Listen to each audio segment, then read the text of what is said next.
దేవః తం వందే కుంజరాననం. నిన్నటి రోజున నేను మీతో భగవంతుడు మనకి అన్ని రకాలైనటువంటి బంధువు అయి ఉన్నప్పటికీ భగవంతుని యొక్క వైభవాన్ని ఆవిష్కరించడానికి ఒక్కొక్కసారి భగవంతుడికి ఉండే బాంధవ్యాలని ఆవిష్కరిస్తూ ఉంటారు అని చెప్పి ఉన్నాను. ఇవాల్టి శ్లోకంలో అంటారు, శ్రీకాంతో మాతులో యస్య. లోకంలో ఎవరికైనా బంధుత్వం చెప్తే మొట్టమొదట దేంతో ప్రారంభం చెయ్యాలి అంటే ఫలానా వారి యొక్క కుమారుడు అని ప్రారంభం చేస్తారు. కానీ ఆ సంప్రదాయానికి విరుద్ధంగా ఈ శ్లోకం చమత్కారంగా ప్రారంభమైంది. శ్రీకాంతో మాతులో యస్య, మేనమామ సంబంధంతో మొదలుపెట్టారు. ఎవరు మేనమామ విఘ్నేశ్వరుడికి అంటే శ్రీకాంతో, శ్రీకాంతుడు అంటే శ్రీ మహావిష్ణువు. అంటే అసలు యథార్థానికి శ్లోకంలో విఘ్నేశ్వర సంబంధాన్ని మేనమామతో మొదలుపెట్టిన శ్లోక ప్రారంభం మాత్రం మేనమామ గారి భార్య అయినటువంటి అత్తతో మొదలుపెట్టారు.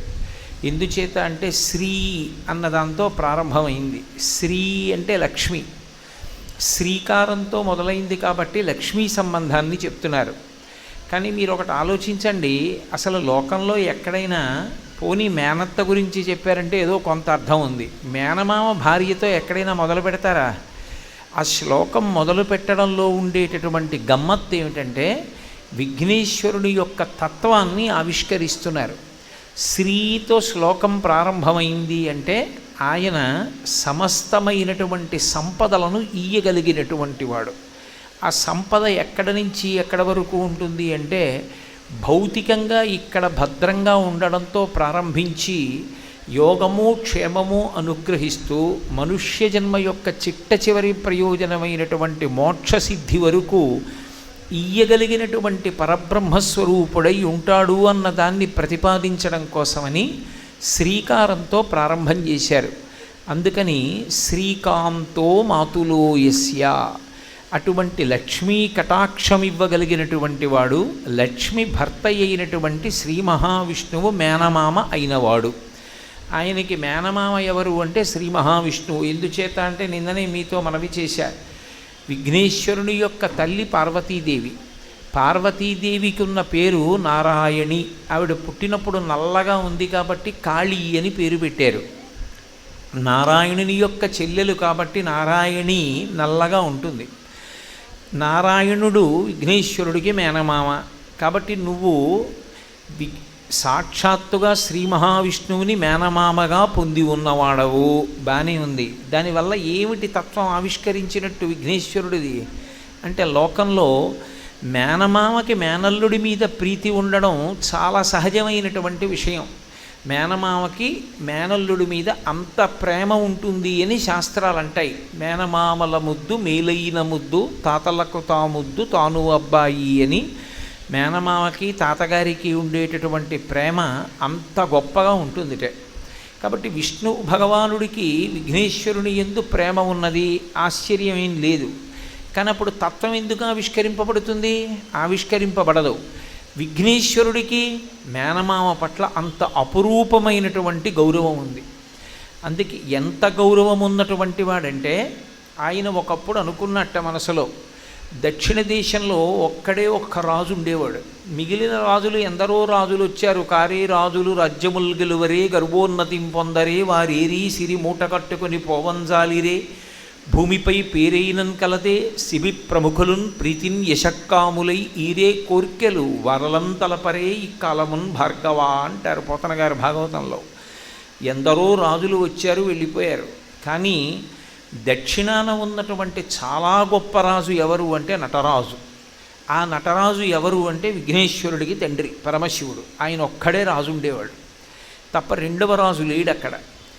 అసలు మా నాన్నగారు నిజానికి ఎప్పుడూ తనలో తాను రమిస్తూ కూర్చునేటటువంటి లక్షణం ఉన్నవారు. ఆయన నటరాజుగా చిత్సభలో చిదంబరంలో ఎప్పుడూ నర్తన చేస్తున్నారు.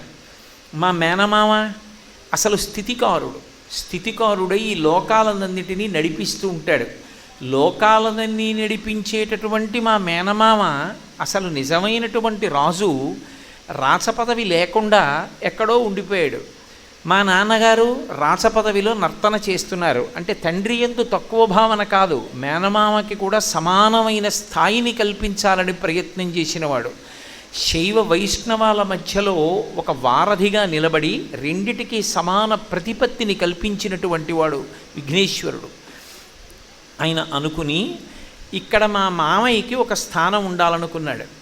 అనుకుని రంగరాజస్వామిని అక్కడ ఏర్పాటు చేశాడు. రంగరాజు అంటే అనేకమైనటువంటి అర్థాలు. నటరాజు చిత్సభ, అందుకని నాట్యం చేస్తూ ఉంటాడు పరమశివుడు అక్కడ. ఇక్కడ రంగరాజు, రంగస్థలం మీద ఆయన రాజు అంటే అంత గొప్పగా పోషిస్తూ ఉంటాడు ఆ కళని. రంగరాజు ఏ రంగస్థలం? ఈ బ్రహ్మాండమంతా ఆయనకి రంగస్థలమే. రంగస్థలమై పరిపాలన చేసేటటువంటి ఆ రాజు రంగరాజుగా అక్కడ ఉండేటట్టుగా ఏర్పాటు చేసినటువంటి వారు విఘ్నేశ్వరుడే. విభీషణుడు శ్రీరామచంద్ర ప్రభువు యొక్క ఆరాధ్య దైవమైనటువంటి ఆ రంగనాథస్వామి మూర్తిని తీసుకుని వెళ్ళిపోతుంటే చిన్న బ్రహ్మచారి రూపంలో వచ్చి ఆ విగ్రహాన్ని అందుకుని సంధ్యావందనం చేసుకుంటున్నటువంటి విభీషణుడు పరుగు పరుగున వచ్చే లోపల భూమి మీద ఉంచేశారు. అది ఇక కదలలేదు, అలా ఉండిపోయింది.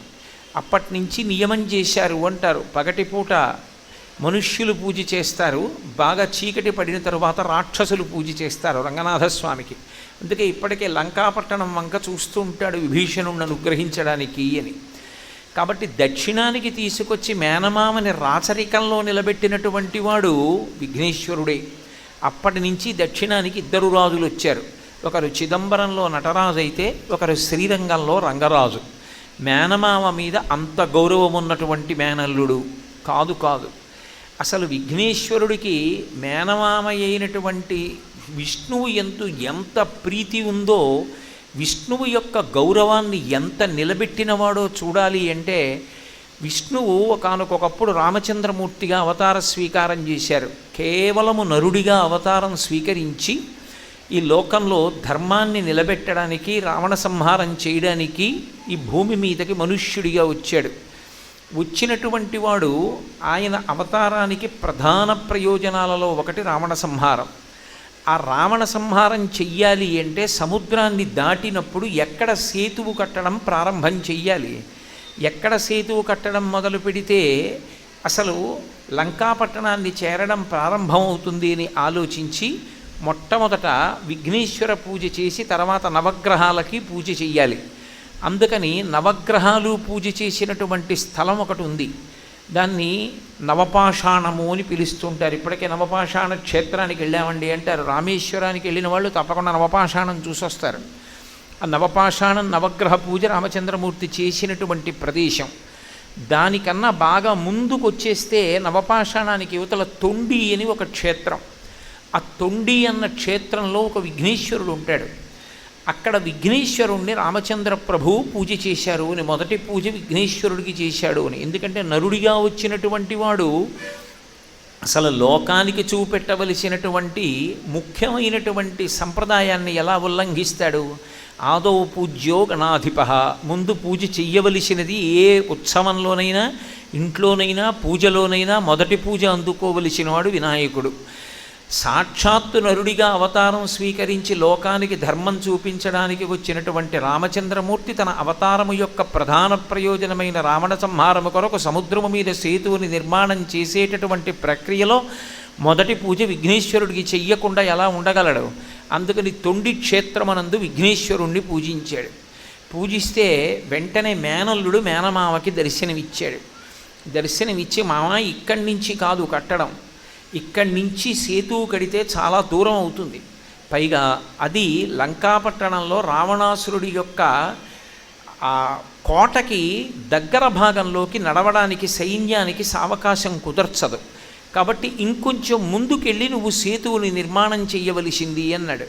అందుకే ఇప్పటికీ ఆ సేతువుకి ఆ నవపాషాణానికి ముందు మనకి రామచంద్రమూర్తి పూజ చేసినటువంటి తొండి క్షేత్రం వచ్చి మళ్ళీ ఎక్కడి నుంచి సేతువుని కట్టాలనుకున్నాడో అక్కడికి వెళ్ళిన తరువాత మళ్ళీ విఘ్నేశ్వరుడు పూజ చేశాడు.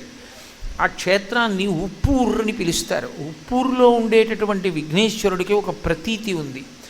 అసలు ఆయనకి ఉన్నటువంటి నామాలలో ఒక చిత్రమైన నామం భాద్రపద శుక్లపక్షంలో వచ్చేటటువంటి చవితి వినాయక వ్రతకల్పం అయితే కృష్ణపక్షంలో వచ్చేటటువంటి చతుర్దశి సంకటహర చతుర్దశి అని ప్రత్యేకంగా విఘ్నేశ్వరుడికి ఆరాధన చేస్తారు. ఆయన సంకటములను హరిస్తాడు. ఉప్పూరులో ఉండేటటువంటి వినాయకుడికి ఉన్న వైభవం ఏమిటి అంటే, ఎంత సంకటంలో ఎంత కష్టంలో ఉన్నవాడినైనా సరే ఉప్పూరు వెళ్ళి దర్శనం చేసుకుంటూ ఉంటారు. ఉప్పూరులో వినాయకుడికి దర్శనం చేసి ఆయనకి ఒక నమస్కారం చేస్తే ఎంత కష్టంలో ఉన్నవాడికి బయటికి వచ్చేటటువంటి మార్గం ఒకటి దొరుకుతుంది అంటారు ఇప్పటికీ పెద్దలు. ఆ ఉప్పూరు దగ్గరే మొట్టమొదట రామచంద్ర ప్రభువు పూజ చేశారు. పూజ చేసి సేతు నిర్మాణం ప్రారంభం చేశారు. చిత్రం ఏమిటంటే తొండి క్షేత్రంలోనూ ఉప్పూరు క్షేత్రంలోనూ కూడా విఘ్నేశ్వరుడికి దేవాలయం కానీ విమానం కానీ ఉండవు. రెండు చోట్ల కేవలం ఓ పందిరి కింద ఉంటాయి మూర్తులు. అప్పటినుంచి ఇప్పటికీ ఎప్పటికీ కూడా నేను దేవాలయంలో కానీ విమానం కింద కానీ ఉండను అని ప్రతిజ్ఞ చేశాడు. ఎందుకంత ప్రతిజ్ఞ చేయవలసి వచ్చింది, ఎందుకు దేవాలయంలో ఆయన ఉండడు అంటే, నా మేనమామ ఒకనాడు మా అత్త కనపడక సేతు నిర్మాణం చేసి రావణవధ చేయడానికి వానర సైన్యాన్ని తీసుకుని వెడుతున్నప్పుడు మా మామ పడ్డ కష్టాన్ని నేను చూశాను. మా మామ పడ్డ కష్టం చూసిన నేను అంత కష్టం మేనమామ పడుతుంటే నేను వైభవంగా ఉండకూడదు అని నిర్ణయించుకున్నాను. అందుకే ఇలాగే అనుగ్రహిస్తానని ఇప్పటికీ అలాగే ఉండిపోయాడు. మీరు ఇప్పటికీ ఆ ద్రవిడ దేశం వెళ్ళి రామేశ్వరం వెళ్ళేటప్పుడు ఈ క్షేత్రాల్ని దర్శనం చేసుకుంటూ వెడితే అక్కడ స్థల పురాణాల్లో చెప్తారు. రాముడు మొదట పూజ చేసినటువంటి క్షేత్రం తొండి అయితే, తర్వాత పూజ చేసినటువంటి క్షేత్రం ఉప్పూర్, తర్వాత నవపాషాణం, తర్వాత సేతు నిర్మాణం చేశాడు. కాబట్టి విష్ణువు యందు మేనమామ యందు అంత ప్రేమ కలిగినటువంటి వాడు. మేనమామ మేనల్లుడిని ప్రేమించడం ఎక్కడైనా ఉంటుంది, కానీ అసలు మేనల్లుడు మేనమామని అంత గౌరవించి లోకంలో అంత పూజని ఏర్పాటు చేసినటువంటి వాడు విఘ్నేశ్వరుడే. కాదు అసలు విష్ణువంతటి వారు ఎంత పెద్ద కష్టంలోనూ చిక్కుపడిపోయారు. ఒకప్పుడు ఎంత పెద్ద కష్టంలో చిక్కుపడ్డారంటే అందులోంచి బయటికి రావడానికి మార్గం దొరకలేదు. మన దురదృష్టం ఏమిటంటే, ఇవాళ వినాయక వ్రతకల్పం చేసిన తర్వాత మనం చదివేటటువంటి కథ అంతా దోషభూయిష్టమే. అసలు అందులో చెప్పినటువంటి విషయం ఒక్కదానికి కూడా పొంతనలేదు. ఒక్క విషయం కూడా పురాణగ్రస్తమైనటువంటిది కాదు. విష్ణు పురాణంలో యథార్థమైనటువంటి శమంతకోపాఖ్యానాన్ని చెప్పారు స్కాంద పురాణంలోను. అందులో ఒక్క శ్లోకం చదువుకోండి చాలు, మీరు వినాయక వ్రతకథ అంతా చదువుకున్నట్టే అని నిర్ధారించారు. అసలు మీరు యథార్థమైన శమంతకోపాఖ్యానం చదివితే మీకు ఒక విషయం అవగతం అవుతుంది. అసలు కృష్ణుడికి తప్పుకోవడానికి మార్గం లేకుండా పోయింది అపనిందల నుండి. ఎంత మార్గం లేకుండా పోయింది అంటే, ఆయనని రుక్మిణీదేవి అనుమానించింది, జాంబవతి అనుమానించింది, అవతల వైపు అన్నగారైనటువంటి బలరాముడు అనుమానించాడు, అక్రూరుడు కాశీపట్టణానికి వెళ్ళిపోయాడు. అసలు ఆయనని నమ్మినటువంటి వాడు లోకంలో ఒక్కడు కూడా లేకుండా అయిపోయింది. అంత దయనీయమైనటువంటి స్థితిలోకి విష్ణువు జారిపోయినటువంటి సందర్భం శమంతకోపాఖ్యానం. ఇప్పుడు నేను మీకు ఆ కథంతా చెప్పడానికి సమయం సరిపోవట్లేదు కాబట్టి నేను మీతో మనవి చేయలేకపోతున్నాను. అటువంటి స్థితిలో నారదుడు వచ్చి చెప్పాడు, ఇంత దారుణమైన కష్టంలోకి ఇన్ని అపనిందలు ఎందుకు పడుతున్నావో తెలుసా? భాద్రపద శుక్ల చతుర్థి నాడు నువ్వు క్షీరఘటమునందు విఘ్నేశ్వరుణ్ణి ఆ చంద్రబింబాన్ని చూశావు. విఘ్నేశ్వరుడిచ్చిన శాపం ఉంది, ఆ కారణం చేత నీకు ఇన్ని అపనిందలు వచ్చాయన్నాడు. అది పోగొట్టుకోవడానికి ఏం చేయమంటారని అడిగాడు. విఘ్నేశ్వరుడి వ్రతకల్పం చేయి, నీకు దోషం పోతుందన్నాడు. అప్పుడు విఘ్నేశ్వర వ్రతం చేశాడు శ్రీకృష్ణ భగవానుడు. ఆయన వ్రతం చేస్తే విఘ్నేశ్వరుడు ప్రత్యక్షమయ్యాడు. ప్రత్యక్షమై, మామయ్య నీకు నీలాపనిందలు ఉండవని ఆ అపనిందల నుంచి తప్పుకునేటటువంటి మార్గాన్ని సుగమం చేశాడు. ఆ సుగమం చేయడంలో అక్రూరుడు తిరిగి వచ్చాడు. అక్రూరుడు తిరిగి రావడంతో శ్రీకృష్ణుడి యొక్క కథ సుఖాంతమైంది. నేనే ఇన్ని కష్టాలు పడ్డాను, లోకంలో నువ్వు ఈ శాపం నుంచి ఎవరు తప్పుకుంటారు? చాలామంది ఆ కథ చదివేటప్పుడు పొరపాటున ఒక విషయం చదివేస్తుంటారు, పార్వతీదేవి శాపం ఇచ్చింది అని. అసలు విష్ణు పురాణంలో అలా లేదు. ఆ శాపం ఇచ్చినవాడు విఘ్నేశ్వరుడు. కాబట్టి అప్పుడే నర్తన గణపతి స్వరూపం కూడా వచ్చింది. కాబట్టి నువ్విచ్చిన శాపాన్ని తప్పుకోవడం సామాన్యులకు ఎలా కుదురుతుంది అని అడిగాడు. అప్పుడు 2 మార్గాలు చెప్పాడు. ఒకటి, ఎవరైనా భాద్రపద శుక్లపక్షంలో వచ్చేటటువంటి చవితి నాడు నా వ్రతం చేసుకుని నువ్వు ఎన్ని కష్టాలు పడి నా వ్రతం చేసి బయటికి వచ్చావో ఆ శమంతకోపాఖ్యానాన్ని చదువుకున్నా సరే ఆ చంద్రుణ్ణి చూసిన దోషం రాదు. ఒకవేళ కథంతా సక్రమంగా చదువుకోవడం చేత కాకపోతే ఒకే ఒక్క శ్లోకం ఉంది, ఆ ఒక్క శ్లోకం చదువుకుంటే చాలు. సింహప్రసేనమవదీహి సింహో జాంబవతాహత మారో సుకుమారక మారోదీహి తవ హ్యేషా స్యమంతక అని ఆ శ్లోకాన్ని దాది పాడింది. ఆ జాంబవతిని ఆ ఉయ్యాలలో ఉన్నటువంటి పిల్ల జాంబవతిని అందులో పెట్టి ఊపుతూ పాడినటువంటి శ్లోకం ఆ శ్లోకం. ఆ శ్లోకం ఏది ఉన్నదో ఆ శ్లోకాన్ని చదువుకోవాలి. చదువుకుంటే తప్పకుండా అనుగ్రహింపబడుతుంది. ఆ శ్లోకాన్ని చెప్పింది కూడా జాంబవతి. అందుకని ఆ శ్లోకాన్ని చదువుకుంటే అసలు శమంతకోపాఖ్యానం అంతా చదువుకోక్కర్లేదు, ఆ ఒక్క శ్లోకం చదువుకుని అక్షతలు వేసుకోమని చెప్పారు. ఒకవేళ యథార్థంగా విష్ణు పురాణంలో ఉన్నటువంటి గాథ చదువుకోగలిగినటువంటి సమర్థత ఉంటే చక్కగా దాన్ని చదువుకోవచ్చు అన్నారు. కాదు, ఒకవేళ శమంతకోపాఖ్యానాన్ని ఏ కారణం చేతనైనా చదవకపోతే, ఏ కారణం చేతనైనా వినాయక వ్రతకల్పం చేసిన అక్షతలు తల మీద ధరించకపోతే ఏం చెయ్యాలన్న దానికి కూడా విఘ్నేశ్వరుడే శాపానుగ్రహాన్ని ఇచ్చాడు. శుక్లపక్షంలో వచ్చే చవితి నాడు వ్రతం చేసి శమంతకోపాఖ్యానం విని అక్షతలు చల్లుకోకపోతే మళ్ళీ కృష్ణపక్షంలో వచ్చేటటువంటి అంటే అమావాస్య వెళ్ళిపోయిన తరువాత వచ్చినటువంటి పాడ్యమి నాడు చంద్రదర్శనం చేస్తే చాలు. చంద్రదర్శనం చేసి నమస్కరిస్తే అలా నమస్కారం చేసిన వాళ్ళ దోషాలు పోతాయన్నాడు. విఘ్నేశ్వరుడు ఎంతటి ఉదార హృదయం కలిగిన వాడంటే విఘ్నేశ్వరుడి పట్ల తీవ్రమైన అపచారం చేశాడు చంద్రుడు.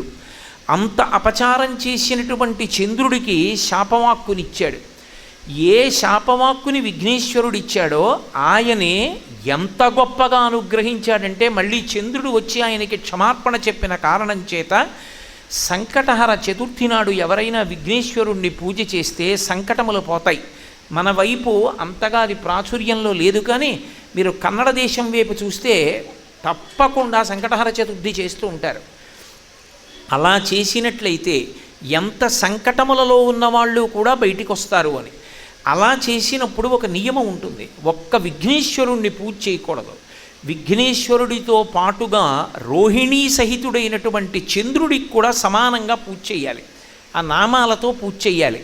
అంటే ఒకనాడు తన పట్ల అపరాధం చేసినటువంటి వాడికి తానే శాపం ఇచ్చి వచ్చి క్షమించమని అడిగాడంతే చంద్రుడు క్షమించమని అడిగితే ఆనందంతో నాట్యం చేశాడు గణపతి.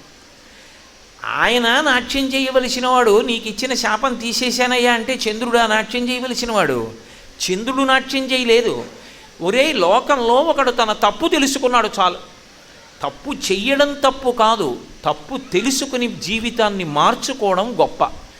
కాదని మౌఢ్యంతో భీష్మించుకున్నవాడిని బాగు చెయ్యగలిగిన వాడు లోకంలో ఉండడు. నువ్వు మౌఢ్యానికి పోకుండా నేనిచ్చిన శాపాన్ని ఔదలదాల్చడమే కాకుండా నా దగ్గరికి వచ్చి నీ తప్పు ఒప్పుకుని క్షమాపణ అడిగావు. అందుకే నేను నీ యొక్క ప్రవర్తన చూసి ఎంత సంతోషిస్తున్నానోనని ఒక్కడు మారినందుకు నృత్యం చేశాడు ఆయన. అసలు నిజానికి నృత్యం చెయ్యడానికి యోగ్యము కాని శరీరం ఉన్న వాళ్ళల్లో ప్రథముడు విఘ్నేశ్వరుడు ఒక్కడే. ఎందుచేత అంటే ఏనుగు యొక్క ముఖము, లంబోదరం, పెద్ద కడుపుతో ఉంటాడు, పైగా పొట్టిగా ఉంటాడు. అటువంటి వాడు అంత గొప్ప నృత్యం చేశాడు.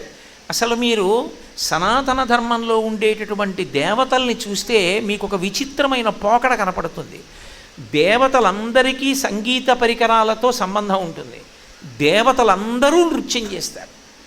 పరమశివుడు తాండవం చేస్తాడు, సరస్వతీదేవి నృత్యం చేస్తుంది. సరే, ఆవిడ శారద. కృష్ణ భగవానుడు నృత్యం చేశాడు, కాళీయమర్దనం చేయలా. వెసదామోదర పాదగాతనగతుల్ వేవేల చందంబులన్ ప్రసబాటోపమజూపబాపణ భృచ్చటామండలం వసహంబై పగిలెన్ మణుల్ చెదరగా నాస్యంబులన్ సునితం బెసగన్ దంస్ట్రల్ నుగ్గుగాగ గరళవహ్ని జ్వాలికల్ వెల్వడన్ అని ఆ కాళియుని పడగల మీద ఎంతో అందంగా గతి లయ తప్పకుండా తాండవం చేశాడు. అందుకే ఇప్పటికీ తాండవ కృష్ణ అని ఒక పేరు. తాండవ కృష్ణ అని కొంతమంది పేరు పెట్టుకుంటూ ఉంటారు కూడా, కాళియుని పడగల మీద తాండవం చేసినటువంటి కృష్ణుడు అని. అలా నృత్య గణపతి. మిగిలినటువంటి వాళ్ళు నృత్యం ఎందుకు చేస్తారు అంటే వాళ్ళకి సంతోషం కలగడం వల్ల, లేకపోతే వాళ్ళ యొక్క ధర్మ నిర్వహణ ఎందు నృత్యం చేస్తారు. కానీ ఒక్క విఘ్నేశ్వరుడు చేసినటువంటి నృత్యం ఒక రంగస్థలం మీద చేయలేదు, లేకపోతే ఏదో ప్రదోష వేళలో పరమశివుడు చేస్తున్నప్పుడు చెయ్యడం లాంటి సమయాలలో చెయ్యలేదు. తప్పు ఒప్పుకున్నవాడు ఒకడు కనపడితే సంతోషం లోపల నిండిపోతే ఆగక నృత్యం చేశాడు. అప్పుడు వచ్చింది నృత్య గణపతి స్వరూపం. అందుకే నృత్య గణపతిని దర్శనం చేస్తే చాలా తొందరగా అనుగ్రహిస్తాడు అని. జ్యోతిర్లింగమైనటువంటి శ్రీశైల క్షేత్రంలోకి ప్రవేశించి మల్లికార్జున దర్శనం చేయడం అంత తేలికైనటువంటి విషయం కాదు.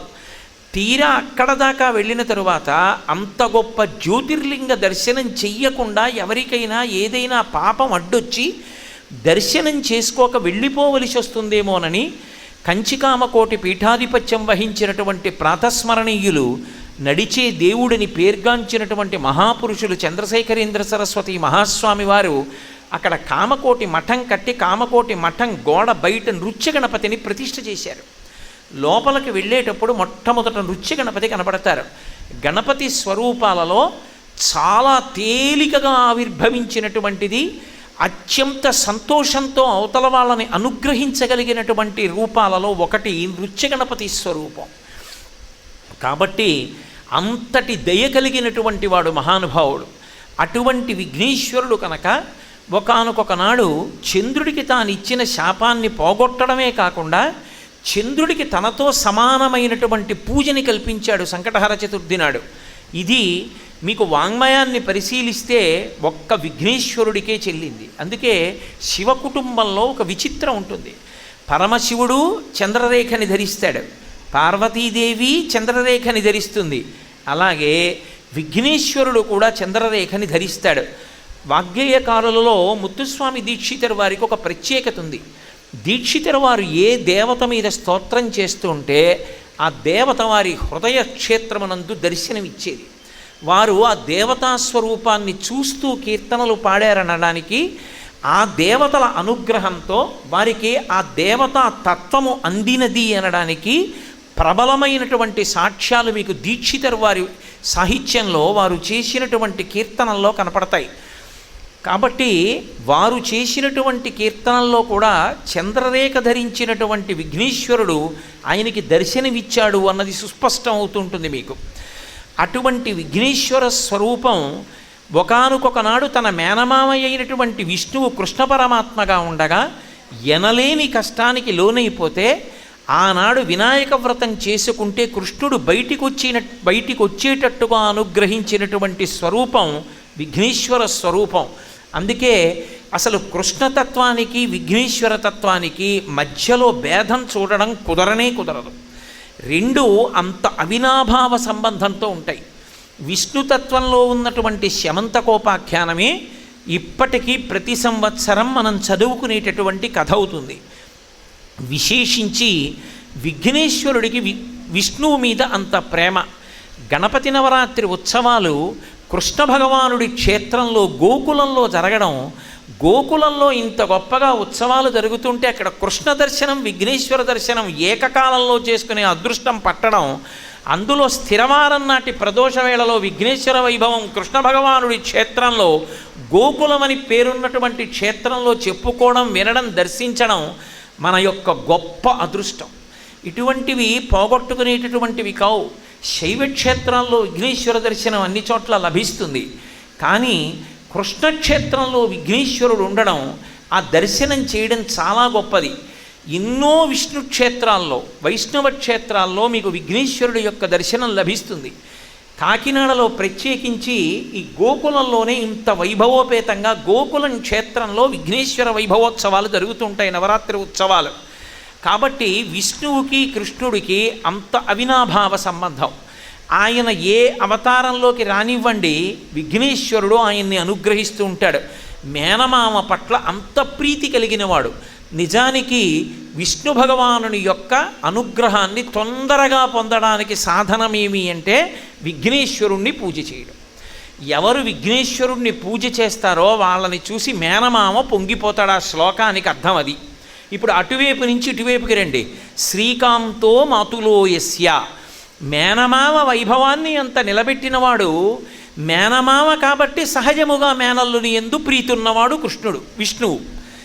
అటువంటి విష్ణువుకి మేనల్లుడు కాబట్టి ప్రేమ ఉండడం సహజమైతే, మేనల్లుడికి మేనమామ మీద అంత గౌరవం కాబట్టి, మేనమామ గురించి అంత పరితపించినవాడు కాబట్టి, తన భర్త కష్టంలో ఉంటే పరితపించిపోయే మేనల్లుడు కనుక శ్రీ మహాలక్ష్మికి ఇష్టం. మేనమామకి ఇష్టం ఉండడం గొప్ప కాదు, మేనమామ భార్యకి ప్రేమ ఉండడం గొప్ప. అందుకే లోకంలో ఒక మాట అంటూ ఉంటారు, కొద్దిగా అందులో ఉండేటటువంటి తత్వం అర్థం కావడానికి ఓ మాట అంటూ ఉంటారు. పినతండ్రి భార్య పినతల్లి కాదు, మేనమామ భార్య మేనత్త కాదు అంటుంటారు. అంటే సహజమైనటువంటి ప్రేమ ఆవిష్కరింపబడడం అంత తేలికైన విషయం కాదు. పినతండ్రి భార్యని పిన్ని అని పిలిచినా ఆమెకి పినతల్లికి ఉండవలసినంత ప్రేమ ఉంటుందని చెప్పడం కష్టం, ఎందుకంటే తన తల్లికి తోడుకోడలు. అలాగే మేనమామ భార్య మేనత్త కాదు. వాళ్ళ అమ్మకి ఆయన తోడ పుట్టాడేమో కానీ ఆయనకు వచ్చినటువంటి భార్య ఎందుకు ప్రేమిస్తుంది మేనల్లుండి? మేనమామ ప్రేమిస్తే ప్రేమించవచ్చు, మేనత్త ప్రేమిస్తుంది. ఎందుకని అంటే ఆయన తండ్రికి చెల్లెలు కనుక మేనల్లుండి ప్రేమిస్తుంది. మేనమామ భార్య మేనత్త కాదు, పినతండ్రి భార్య పినతల్లి కాదు అంటుంటారు. అందుకే మరి అతిగా వ్యవహరించి ఏదో పినతల్లి అన్నారని నిజంగా తల్లి తర్వాత తల్లిలా ఉండిపోతుందన్నంత పేరాశలు పెట్టుకోకు సుమా అని. ఎక్కడైనా మహాతల్లులు ఉంటే ఉండవచ్చుగాక, వాళ్ళ విషయం నేను ప్రస్తావించట్లేదు. కాబట్టి కానీ విఘ్నేశ్వరుడి విషయంలో శ్రీ మహాలక్ష్మి విఘ్నేశ్వరుడి విషయంలో శ్రీ మహాలక్ష్మికి అంత ప్రీతి ఎందుకు అంటే ఆమె నిత్యానపాయని, ఆమె విష్ణువుని విడిచిపెట్టి ఉండదు, మహాపతివ్రత. ఆయన ఏ అవతారం తీసుకున్నా ఆవిడ కూడా అవతార స్వీకారం చేసి ఆయనకి భార్యగా వస్తుంటుంది.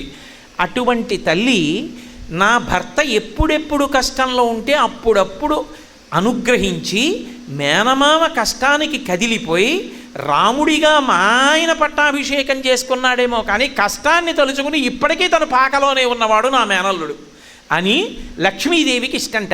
ఇప్పుడు విఘ్నేశ్వరుడి దగ్గరికి వెళ్ళి గరికపోగా ఆయన పాదాల మీద పెడితే లక్ష్మీ కటాక్షం వస్తుంది, నా మేనల్లుడని పొంగిపోతుంది. ఆయన పాదాల మీద గరికపోగు పెడితే స్థితికారుడైన విష్ణువు అనుగ్రహిస్తారు, నా మేనల్లుడు ఎంత ప్రయోజకుడో నా మేనల్లుడు అని. ఒకటి ప్రేమ, రెండు తన మీద గౌరవం ఉన్నవాడు. కాబట్టి శ్రీకాంతో మాతులో యస్య. ఇంకోలా చూడండి ఇదే శ్లోకాన్ని, అందులోనే ఒక హెచ్చరిక. ఏదో విఘ్నేశ్వరుడు కదా అని వెళ్ళిపోతావేమో, ఆయన జోలికెడితే ఇంతమంది శత్రుత్వాన్ని కూడా తెచ్చుకుంటాం. గణపతి మాకెందుకండి అంటావేమో, అలా అన్ననాడు నీకు విష్ణువు యొక్క కృపయే కలగదు, అవతల బొమ్మన్నారు.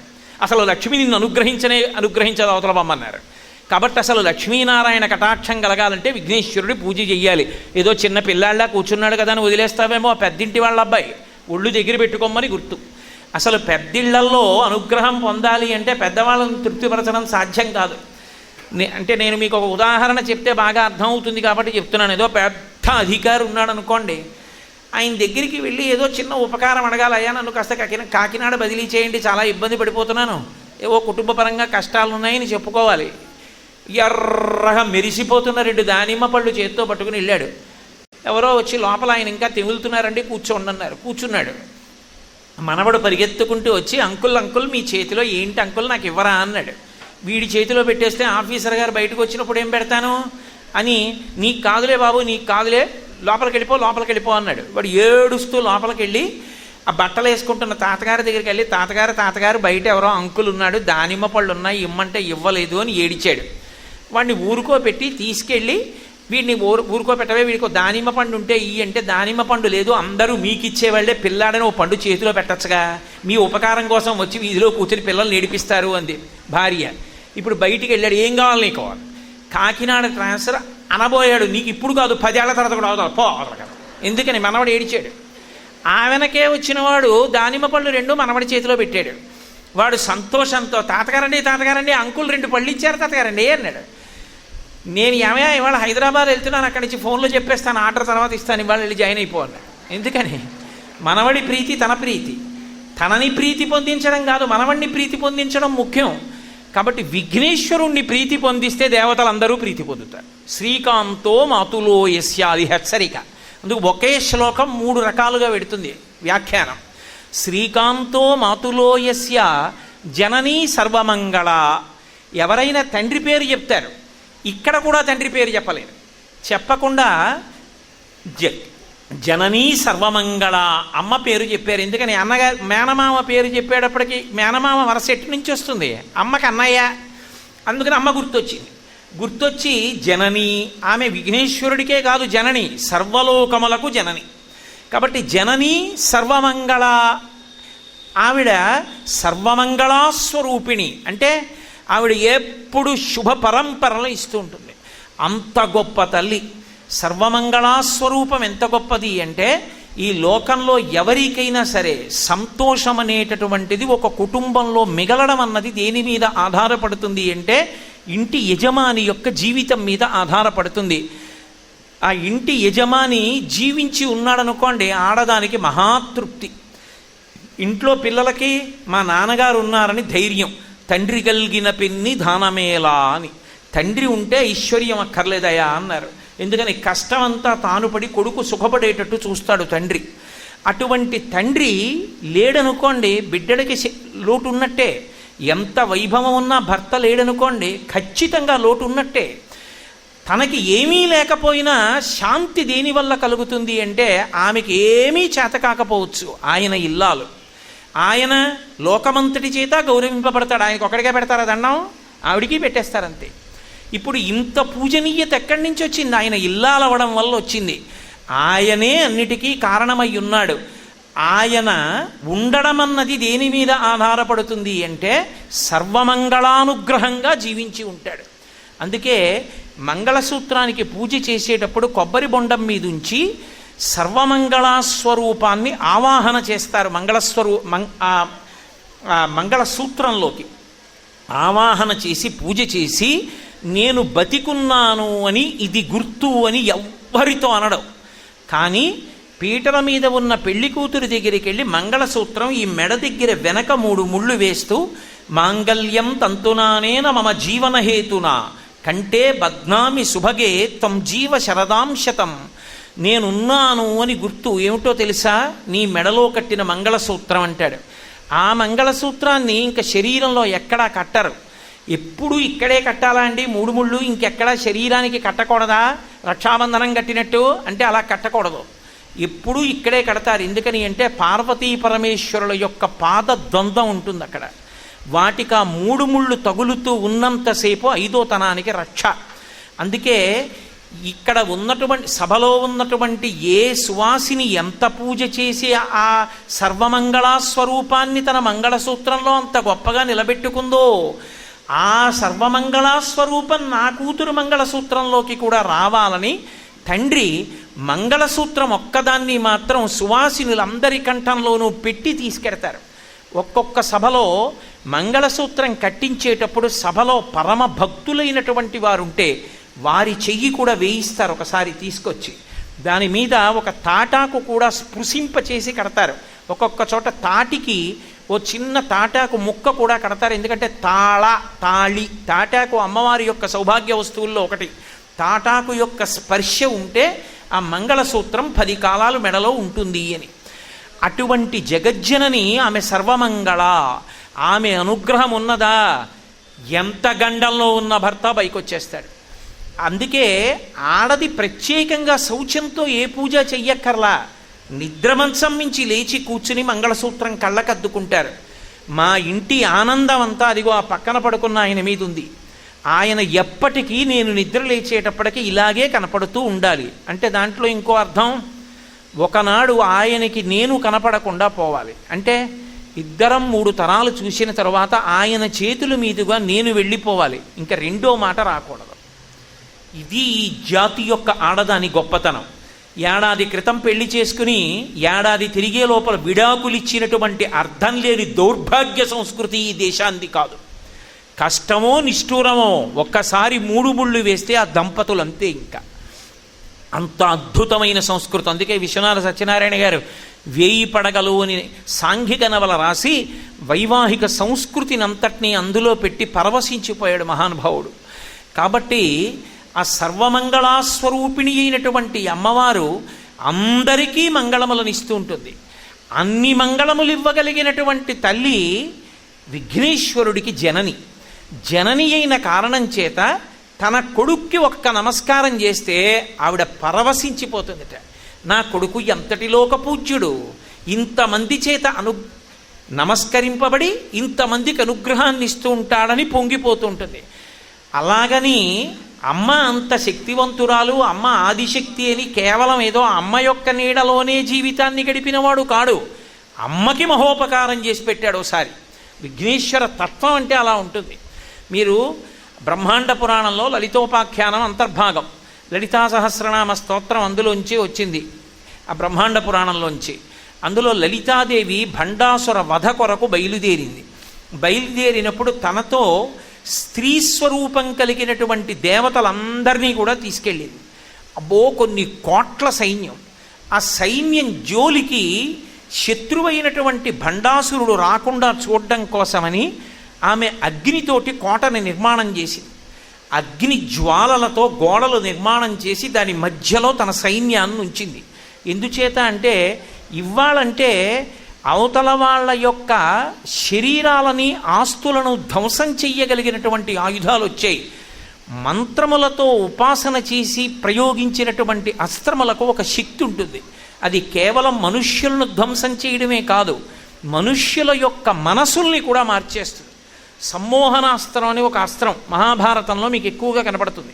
ఆ అస్త్రాన్ని ప్రయోగిస్తే అందరూ కూడా యుద్ధానికి వచ్చామన్న విషయం కూడా మర్చిపోయి సంతోషంగా ఆనందాన్ని పొందేసి ఆ అస్త్రంలోంచి వచ్చినటువంటి ఒక రూపాన్ని చూస్తూ పరవశించిపోయి కింద పడిపోతారు. అలాగే జృంభణాస్త్రం అని ఒక అస్త్రం. ఆ అస్త్రం వేస్తే యుద్ధభూమిలో ఉన్నవాడు ఎవరికి అలసట గుర్తురాదు. బ్రతకడమో వీరస్వర్గమో అన్నప్పుడే యుద్ధానికి వెడతారు. అక్కడ ఆవలించడానికి అవకాశం ఏమి ఉండదు. ఎంత చిత్రం అంటే జృంభణాస్త్రాన్ని ప్రయోగం చేస్తే ఆ సైన్యానికి అంతటికీ కూడా ఆవలింతలు వచ్చేసి విపరీతమైన నిద్ర, విపరీతమైన బడలిక వచ్చి ఎప్పటినుంచో వెతుకుతున్న శత్రువు పక్కన దొరికితే తర్వాత చంపుకుందాంలే ముందు పడుకుందామని ఆవలించి ఇద్దరు పడుకుంటారు. మొత్తం సైన్యం పడుకుంటుంది. మనసు మీద ప్రభావం చూపించగలిగినటువంటి అస్త్రాలు, యుద్ధం ఎంతోసేపు జరిగినా సరే ఆకలి దాహం వెయ్యకుండా చెయ్యగలిగినటువంటి అస్త్రాలు మంత్రగ్రామాలుగా ఉండేవి అని రామాయణంలో చెప్తారు. మంత్రగ్రామం గృహాణత్వం బలాం అతిబలాం స్తథా అంటారు బాలకాండలో మహర్షి. బల అతిబల అనబడేటటువంటి మంత్రగ్రామములంటే మంత్ర సమూహాల్ని విశ్వామిత్ర మహర్షి రామలక్ష్మణులకు ఉపదేశం చేశారు అని. రాముడికి ఉపదేశం చేస్తే లక్ష్మణుడికి రాముడు చేశాడు అని. కాబట్టి అటువంటి మంత్రములు పూర్వం ఉండేవి. అందుకని ఆవిడ అగ్నితో గోడలు నిర్మించి ఆ కోట మధ్యలో తన సైన్యాన్నంతటినీ ఉంచి వాళ్ళు అక్కడ ఉంటే క్షేమంగా ఉంటారని. కానీ యుద్ధానికి వచ్చినటువంటి అమ్మవారి శత్రువైనటువంటి ఆ భండాసురుడు ఎంత తెలివైన వాడంటే ఆయన దగ్గర ఉండవలసిన వాళ్ళు ఆయనకున్నారు, విశుక్రుడు మొదలైనటువంటి వాళ్ళు. వాడు ఒక విచిత్రమైన ఆలోచన చేశాడు. ఒక మహాగణేశ యంత్రం ఒకటి తయారు చేసి ఆ యంత్రాన్ని తీసుకొచ్చి అమ్మవారు తన సైన్యాన్నంతటినీ ఏ అగ్ని ప్రాకారం మధ్యలో ఉంచిందో అక్కడే పైకి కనపడకుండా భూమిలో పెట్టి వెళ్ళిపోతే ఇప్పుడు ఆ యంత్రం యొక్క ప్రభావం, ఆ ప్రకంపనలు పైకి రావడం మొదలుపెట్టాయి. యంత్రానికి ఒక శక్తి ఉంటుంది. యంత్రంలోంచి తరంగములు పైకి వస్తూ ఉంటాయి. అందుకే దేవాలయానికి ప్రదక్షిణం ఎందుకు చేయమంటారంటే దేవాలయాలకి ఎక్కువగా ప్రదక్షిణం చెయ్యడం అలవాటైతే ఆ మూర్తి కింద ఉండేటటువంటి యంత్రంలోంచి పైకొచ్చేటటువంటి ఆ ప్రభావం, ఆ తరంగాలు ఏముంటాయో ఆ తరంగాలలోకి తాను అనుసంధానం అవుతాడు. అప్పుడు దైవీ శక్తి శరీరంలోకి ప్రవేశించేటటువంటి అవకాశం ఉంటుంది. మీరు పతంజలి ఆ శంకరాచార్యుల వారి జీవిత చరిత్ర చదివితే మీకు ఒక విషయం అర్థమవుతుంది. గౌడపాదాచార్యుల వారు ఒకానొకప్పుడు ఆ బ్రహ్మచారిగా ఉండగా వచ్చి ఒక ఇంట్లో అన్నం తినకుండా పడుకుని నిద్రపోతే మంచి అలసటతోటి ఆయన శరీరాన్ని కాపాడడానికి ఆ ఇంటి యజమాని యొక్క కూతురు పెరుగన్నాన్ని పిండి తీసుకొచ్చి ఒంటి మీద రుద్దింది. శరీరం సారాన్ని పీల్చుకుని ఆయన బ్రతికాడు. సరే ఆ తర్వాత ఏదో పెద్ద వివాహం చేసుకోవలసింది, 3 వివాహం చేసుకున్నాడు. అదంతా చాలా పెద్ద కథ అనుకోండి. శంకర భగవత్పాదుల జీవిత చరిత్రలో మీకు అనేక పర్యాయాలు నేను చెప్పడం జరిగింది. కాబట్టి శరీరం పీల్చుకుంటుంది. యంత్రంలోంచి వచ్చేటటువంటి తరంగములను శరీరం పొంది సుసంపన్నమవుతుంది, దేవతానుగ్రహాన్ని పొందుతుంది. అందుకే మనకి సంప్రదాయంలో ఎక్కడికి వెళ్ళినా ప్రదక్షిణం చెయ్యడం అనేటటువంటిది ఒక అలవాటు. అప్రదక్షిణంగా కూర్చోకూడదు. అప్రదక్షిణంగా కూర్చుంటే అగౌరవపరచవలసినది అని గుర్తు. ప్రదక్షిణం చేస్తే గౌరవించవలసినది అని గుర్తు. ఏదైనా పెద్దల దగ్గరికి వెళ్ళినప్పుడు, భగవంతుడి దగ్గరికి వెళ్ళినప్పుడు ప్రదక్షిణ పురస్సరంగా వెడతారు తప్ప అప్రదక్షిణంగా వెళ్ళకూడదు. కాబట్టి ఆ లోపల ఉన్నటువంటి విఘ్నయంత్రాన్ని ఆ భండాసురుడి యొక్క పనుపున విశుక్రుడొచ్చి స్థాపిస్తే ఆ భూమి లోపల ఉండిపోయినటువంటి యంత్రంలోంచి వచ్చినటువంటి ఆ తరంగముల ప్రభావం అమ్మవారి యొక్క సైన్యం అంతటి మీద ప్రసరించింది. అది వాళ్ళ మనసుల మీద ఎంత ప్రభావం చూపించిందంటే వాళ్ళందరూ కూడా అమ్మవారికి ఎదురు తిరిగారు.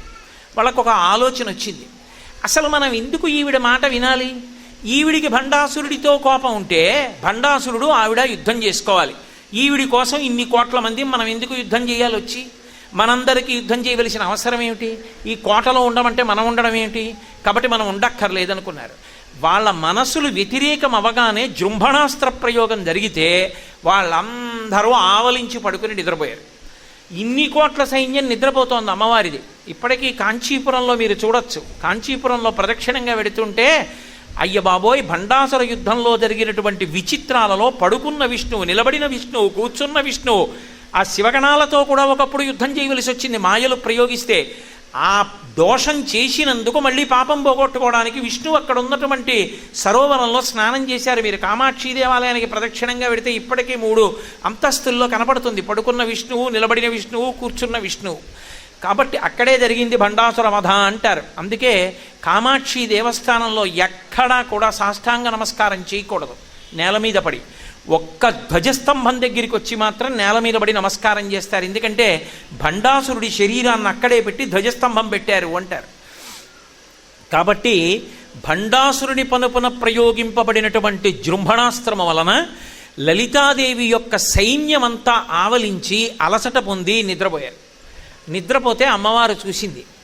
అమ్మవారి శక్తే ఎవరిలోకైనా ప్రవేశిస్తే అమ్మవారి అనుగ్రహంతో వాళ్ళు ఆ పని చేయగలుగుతారు. ఆవిడ దాన్ని విరిచేయలేక కాదు, విఘ్నేశ్వరుడి గొప్పతనం ఏమిటో ఆవిడ లోకానికి అనుకుని ఒక్కసారి మహాకామేశ్వరుడి వంక చూసింది. పక్కనే ఉన్నాడు భర్త. కామేశ్వర ముఖాలోక కల్పిత శ్రీ గణేశ్వర. ఆయన వంక చూసి ఒక చిన్న చిరునవ్వు నవ్వింది. ఆయన వంక చూసి ఆమె చిరునవ్వు నవ్వితే ఆయన ఆమె వంక చూసి ఓ చిన్న చిరునవ్వు నవ్వాడు. ఇద్దరి చిరునవ్వులు కలుసుకున్నాయి. ఇద్దరి చిరునవ్వులు కలుసుకుంటే అందులోంచి ఆవిర్భవించాడు ఆయన మహాగణపతి స్వరూపం. అది మహాందగాడు అందులోంచి వచ్చాడు. నిన్న మీతో నేను మనవి చేసింది అదే. వినాయకుడు అనేక పర్యాయాలు అనేక ప్రయోజనాలకి అవతారములు స్వీకరించాడు అని. మహాగణపతి స్వరూపంలో పైకొచ్చాడు. వచ్చినవాడు చూసావా అమ్మా, నీకు కూడా ఇబ్బంది వస్తే నేనే రావాలనలేదు. గభాలన అమ్మ పాదాల మీద పడి నమస్కారం చేసి లేచి నిలబడ్డాడమ్మా. కింకరుణ్ణి ఏం ఆజ్ఞాపిస్తావు? ఆజ్ఞాపించమ్మా అన్నాడు. నాయన ఏమీ లేదురా, లోపల ఆ భండాసురుడి సైన్యం తీసుకొచ్చి అదిగో మహాగణేశ యంత్రాన్ని పెట్టారు. ఆ యంత్రం యొక్క తరంగముల వలన నా సైన్యం అంతా నిద్రపోతోంది, వెళ్ళి ఆ యంత్రాన్ని పాడు చెయ్యింది అమ్మవారు. వెంటనే ఆయన గబగబా వచ్చి ఆ తొండంతో యంత్రాన్ని పైకి తీసి తన యొక్క దంతముల చేత, అది తనకి సంబంధించిన బీజాక్షరాలతోనే ఉన్న యంత్రం కాబట్టి విఘ్నం వచ్చింది. అవతల విఘ్నం వచ్చి వాళ్ళు నిద్రపోయారంటే యుద్ధం చేయవలసిన వాళ్ళు యుద్ధం మానేశారు. అమ్మవారికే విఘ్నం వచ్చింది ఒకనాడు. వస్తే తన దంతముల చేత ఆ యంత్రాన్ని పొడిచి ముక్కలు చేశాడు. మహాగణేశ నిర్భిన్న విఘ్న యంత్ర ప్రహర్షిత. ఆ యంత్రం ఎప్పుడైతే బదలైపోయిందో, ముక్కలైపోయిందో, వెంటనే సైన్యమంతా ఒక్క ఉదుటున పైకి లేచారు. అరే రే రే రే, ఎంత పొరపాటు ఆలోచన వచ్చిందిరా మనకి. ఇదేమి దుర్మార్గపుట ఆలోచన, అమ్మవారికి వ్యతిరేకంగా ఆలోచించడం ఏమిటి, ఈ ఆవలించడం ఏమిటి, ఈ నిద్రపోవడం ఏమిటి, అసలు అర్థం ఉందా మనం చేసిన పనికి, ఇంకెప్పుడు ఇలా చేయకూడదని వాళ్ళు మళ్ళీ యుద్ధానికి బయలుదేరారు. ఇప్పుడు ఆవిడ, అమ్మా విఘ్నయంత్రాన్ని పాడు చేసేశానమ్మా, నీ సైన్యం అంతా లేచి నిలబడిందన్నాడు. అలా అనేటప్పటికీ మహాగణేశ నిర్భిన్న విఘ్నయంత్ర ప్రహర్షిత, అమ్మవారు ఎంతో సంతోషాన్ని పొందింది కొడుకుని చూసి. అబ్బా నా కొడుకని. అసలు అమ్మవారికిట అత్యంత సంతోషం ఎప్పుడు కలుగుతుంది అంటే వినాయకుడిని చూస్తేనే. అందుకే జంబుకేశ్వరంలో అమ్మవారి యొక్క రూపం ముందు ఎవ్వరూ నిలబడలేకపోయారు ఒకప్పుడు. ఉగ్రరూపం అంటుంటారు. ఉగ్రరూపం కాదు, ఉగ్రరూపం అంటే ఆవిడకి ఏదో కోపంతో ఉందని కాదు దాని అర్థం. ఆమె ఎందు ఇంత శక్తి ఉండవచ్చు అన్న భావన చేత ఋషులు ఆమె ఎందు ఆ రూపమునందు అంత శక్తిని పెట్టారు. ఆ శక్తి స్వరూపాన్ని మనం చూడగలమని వాళ్ళు నిర్ణయం చేసుకున్నారు.